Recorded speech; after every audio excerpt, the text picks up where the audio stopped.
हम लोग गुजरात में बचपन से कहावत सुनते हैं, निशान चूक माफ, नहीं माफ नीचू निशान। यानी अगर निशान चूक जाते हैं तो माफ हो सकता है, लेकिन अगर निशान नीचा रखते हैं तो उसके लिए कोई माफ नहीं। जब लक्ष्य तय करते हैं तो मेरा एक मत रहता है कि लक्ष्य ऐसा होना चाहिए जो पहुंच में हो लेकिन पकड़ में न हो।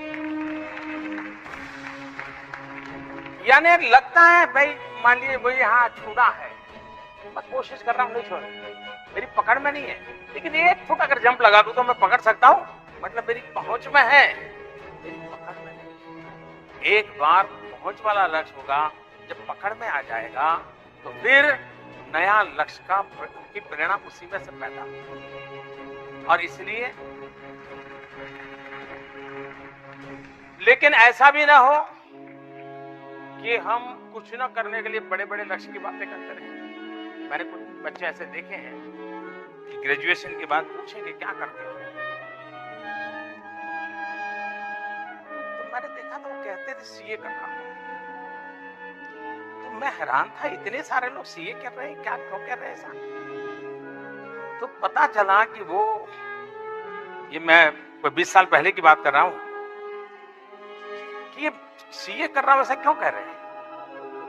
तो मैंने थोड़ा उनके परिवार इधर उधर बातें करते देखे ना, मैंने पाया कि कुछ नहीं करता हूं, ये जवाब बड़ा भारी रहता है। अब 20-22 साल की उम्र हो गई है, रिश्ते भी आते हैं, तो माँ बाप क्या जवाब दे? तो वो भी आसानी से कहते बेटा सीए कर रहा है।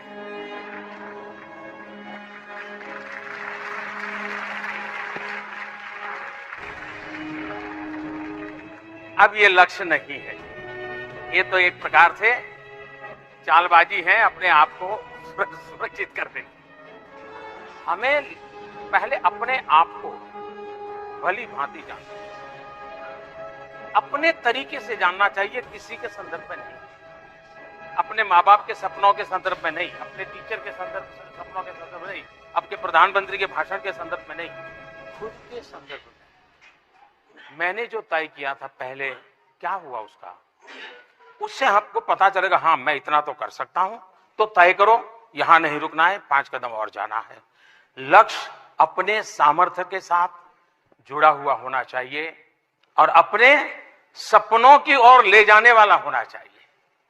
ऐसा ना हो कि सपने ही मरे पड़े हो तो सामर्थ्य ही मरता चला जाता है, और ऐसी जिंदगी कभी नहीं होनी चाहिए।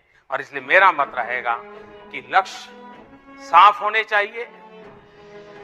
लक्ष्य 2 प्रकार के भी होते हैं, एक अंतिम लक्ष्य प्राप्ति के लिए छोटे छोटे, आपने देखा होगा कोई जो बड़ी पहाड़ी चढ़ता है तो पहले छोटी छोटी पहाड़ियों को लक्ष्य बना करके चढ़ते चढ़ते उसको सिद्ध करके फिर अगली चोटी पे जाता है।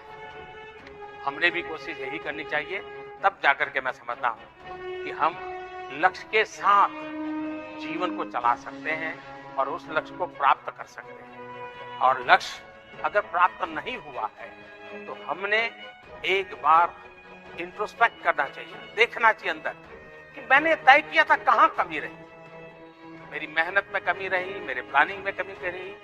इन छोटे छोटे लक्ष्य का वेरिफिकेशन करते रहेंगे तो बड़े लक्ष्य तक जाने में कोई बड़ा हादसा नहीं होगा, आप उसको आसानी से करेक्ट करते जाएंगे, पार करते जाएंगे।